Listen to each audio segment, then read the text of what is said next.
Jackson from Twitter asks, what's one video from your entire YouTube career thus far that you regret making? I'm already crying. I don't want to do this. Okay, here we go.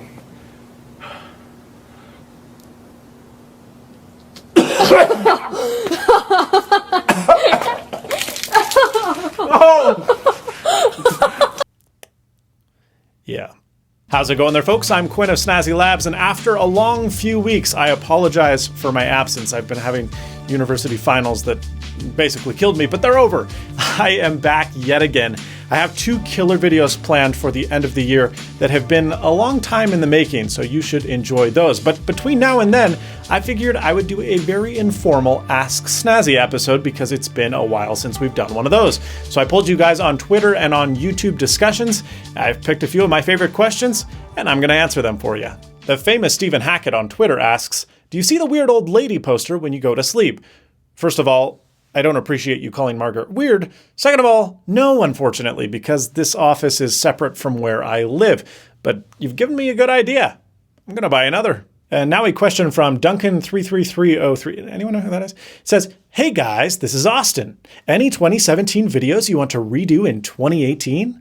Yes, in fact. See this computer behind me? This iMac was one that I upgraded. It wasn't my most popular video of the year, but it was by far my most favorite. I bought a baseline iMac, stripped it of its main parts, and upgraded it as much as I could to actually outbench the top of the line iMac and saved about $1,800 in the process. It was a lot of fun, and I would love to do the same thing for iMac Pro. And actually, stay tuned because it's coming.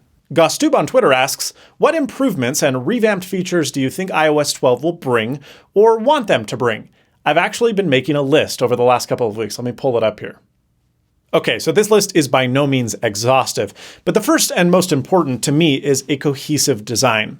Do you remember in iOS 6, there were so many design styles that not only did the apps look drastically different from one another, but even certain UI elements weren't the same from one app to another. It was hard to navigate. It wasn't intuitive. Well, it kind of feels like that's happening again. Not to give Google too much credit, but material design, love it or hate it, is a cohesive design. In a third-party app or in a first-party app, you know where the buttons are, you know how to interact with the app, and iOS just doesn't feel like that anymore. Not only does the design style feel antiquated, but we need it to feel more of the same. That easy to navigate interface is gone from iOS 11, and I think we need to bring it back. Number 2, a new Notification Center. Notification Center has always sucked on iOS, but somehow it's even worse in iOS 11 than it was in iOS 10. Bring back grouped notifications. Please, Apple, it's not that hard. Just copy Android if you have to, because while I don't think their system is perfect either, it is miles and miles ahead of iOS 11. Next, this kind of goes along with the redesign, but the volume HUD. The volume HUD has never changed in iOS. It was bad when the first iPhone came out, and it is horrible now. It's this big gray box that blocks the content you're viewing, takes several seconds to fade away. Ugh, it's awful. Put it in the notch or put it in the top, get rid of it. I don't know. It's horrible. Change it. All right, so those are the big ones, but there are a few small things that I would also like to see.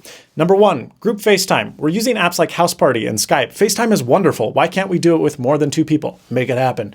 Number 2, the camera settings should be changed from the camera application. Having to go 3 or 4 menus deep in the regular settings app to change like your video frame rate is moronic. Let us do it inside the app. Number 3, an always on screen. iPhone 10 battery is fantastic and the OLED display is wonderful. There should be an always on screen. I miss that feature from every single one of my Android phones, and it really would look great on iOS 12. Number 4, widgets. I know we can have them in Notification Center, but I think we should be able to put them on the home screen. Now, a lot of people don't use them, but I do. They're handy. I just don't want to have to go 4 levels deep to get to something that I could just see as easily in an app. You know what I mean? Put them on the home screen. Number 5, picture-in-picture. This is a thing on the iPad and on the MacBook, but not on the iPhone 10, which doesn't make any sense because this is a beautiful, tall display with lots of room for everything. Augustin asks, and I don't think this is a serious question, please put an ad in every video. I love them, LOL. Well, if you insist. Fight Milk! The first alcoholic, dairy-based protein drink for bodyguards! My bodyguard! I drink it every morning so I can fight like a crowd. Ian Fuchs on Twitter asks, I want to make cool tech videos like you. Do I need to script and teleprompt, or can I just wing it and fix it in post? This isn't going to sound like a very helpful answer, but hear me out. It depends on the creator. It depends on you. I know tech YouTubers who use teleprompters, and I know tech YouTubers who would never think of using a teleprompter. I fall kind of in the middle. A lot of my videos are unscripted, and historically they've always been unscripted. But this year, because I've been doing bigger projects and I've been trying to condense my video length to only what's necessary, I have moved towards teleprompted and scripted stuff with a little bit more frequently. But I'm not reading it verbatim. Hopefully you don't notice that I'm using a teleprompter. I'm not right now, so I still do videos all the time where I don't use them, but I'm about 50-50, I'd say. Again, it just depends on you. A question from Keith asks, predicted trend in phones we'll see next year? I think 120 Hz displays are the next big thing. We saw it on the Razer phone. We saw it on iPad Pro this year. They are incredible. If you've ever seen a high refresh rate display, you know what I'm talking about. Now, it's traditionally been a bit of an issue for OLED panels, but rumor has it, Samsung has already figured it out for the Galaxy S9. So that's my prediction, 120 Hz displays, and that is going to be an incredibly new, awesome feature. I cannot wait. A question from Roberto asks, favorite game of the year? And holy smokes, is that a tricky question to answer, because 2017 has been one of the most incredible years for gaming in probably the better part of a decade. My favorite gadget of the year, bar none, it's not even close, is Nintendo Switch. It is an incredible console, and I've had so much fun playing it. PlayStation, though, has also had a really, really good year. And virtual reality, believe it or not, has support from Bethesda and Rockstar now. So we're starting to see AAA titles for VR, and that's really cool. Microsoft released the Xbox One X, and I've heard there's 1 or 2 games for that, so that's cool. And but to answer the question, despite the number of great games, my favorite, bar none, is Super Mario Odyssey. It is one of the most magical games I've ever played. I've beaten it, but I still can't put it down. It is a blast. A question from Jack on Twitter says, if you could live anywhere in the world and still do what you do, where would it be?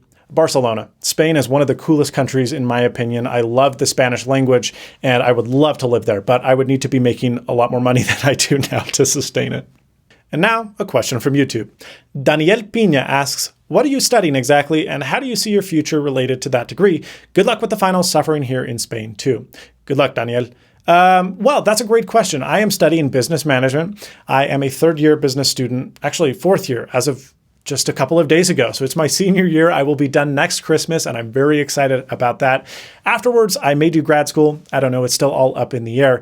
But I'm hoping that in a year, assuming everything goes as planned and there's no cataclysmic disaster with the channel, I can do YouTube full-time and move into that as my career for at least a few years.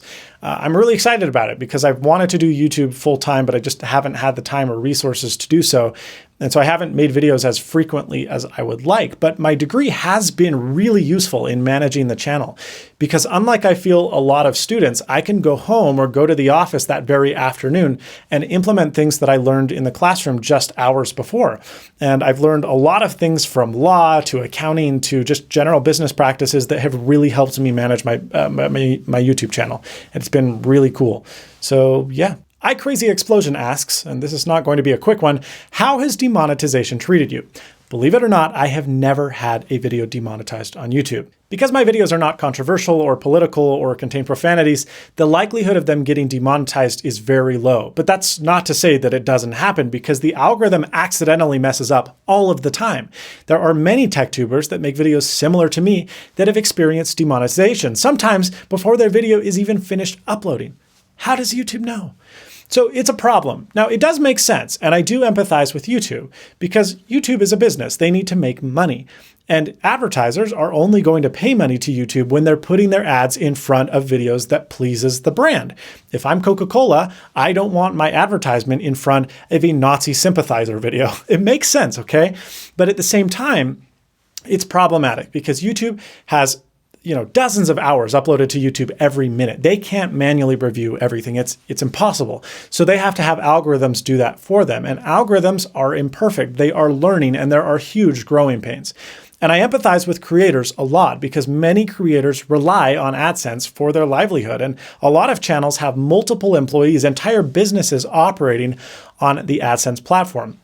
And when you experience unexpected demonetization, that's a problem because YouTube doesn't pay you for the views that happen during the demonetized cycle. So if I get demonetized, I can appeal that to YouTube and say, hey, you guys screwed up. And let's say it takes 2 to 3 days, which it usually does. YouTube will revert that decision and I can start making money on my video again. But those 2 to 3 days of views, which by the way are the most popular time to get views right after you publish a video, I don't get money for that. And that is a huge problem. And it's really problematic. A lot of YouTubers and a lot of tech tubers, myself included, have moved away from relying on Google.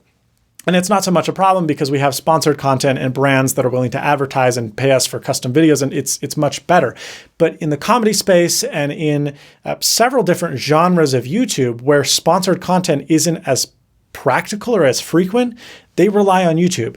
And YouTube not really providing any guidelines for how and why things get demonetized and what to do to even avoid demonetization is really frustrating.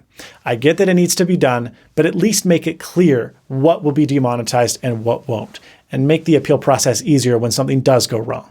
Before I go, I just want to say thanks because last week Snazzy Labs celebrated its 9th year anniversary on YouTube. I can't believe I've been making videos since age 15. When I started, I had no idea that you could even make money on YouTube, and I never thought I was going to get a big enough audience to make it not only my job through high school and college, but eventually maybe even my career. And it's all thanks to you, the viewer. Whether you've been here all 9 years or whether this is your first video, thank you from the bottom of my heart. You guys are amazing and the reason that I can keep doing what I love. If I answered your questions, please give this video a like, but if I didn't, leave your question in a comment down below and I will try my best to answer all of them. But thank you so much for watching. Subscribe, rate, comment. We don't say that anymore. As always, stay snazzy. Snurt42 asks, what type of cheese do you like most? Blue. Duh.